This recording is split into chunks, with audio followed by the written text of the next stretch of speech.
Le format d'une opération est donc de type arg1 plus arg2 slash arg3 plus arg4. On se référera à l'explication très brève de la page 12 dans le volume 2 de l'étude. Il est essentiel de bien comprendre le fonctionnement d'une opération, puisque c'est celle qui guide toutes les opérations de composition. Si l'on prend par exemple l'opération de composition, la première opération de composition du couple coquillage-shield, on peut lire 2c plus h², donc deux arguments à gauche du slash, h² plus 2c, deux arguments à droite du slash. Ce qu'il convient donc de comprendre, c'est que arg1, c'est le fragment, renvoie au fragment qui se trouve à gauche du slash en up sur le square one. Arg2 renvoie au fragment à droite en down sur le square one. Ce fragment est dit remontant puisque lors de l'action slash, ce fragment va remonter pour s'associer au fragment séquatuor et composer l'objet résultat.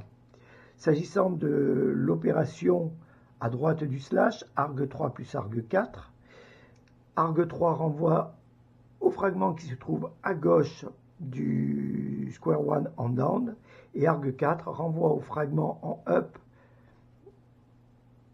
ici 3 corps, fragment dit descendant, puisque lors de l'action slash, ce fragment va redescendre pour composer avec le fragment à gauche et composer l'objet ici star 2.0.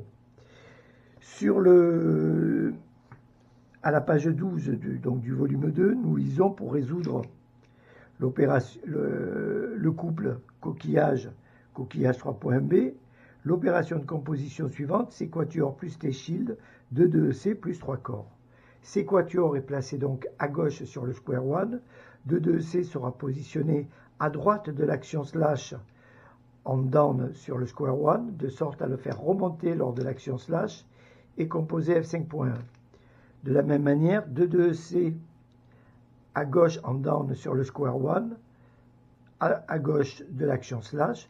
Donc ces deux fragments à gauche de l'action slash, que ce soit en up ou en down, sont des fragments qui ne vont pas bouger. On les retrouvera sur les objets résultats, évidemment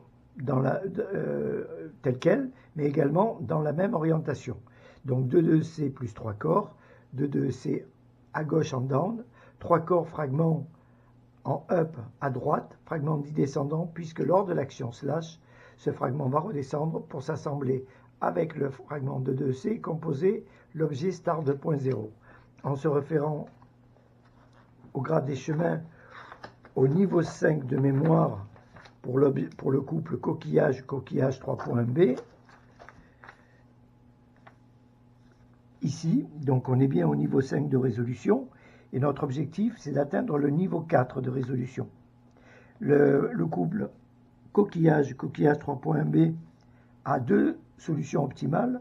La première indiquée par la flèche, et c'est celle qui nous intéresse.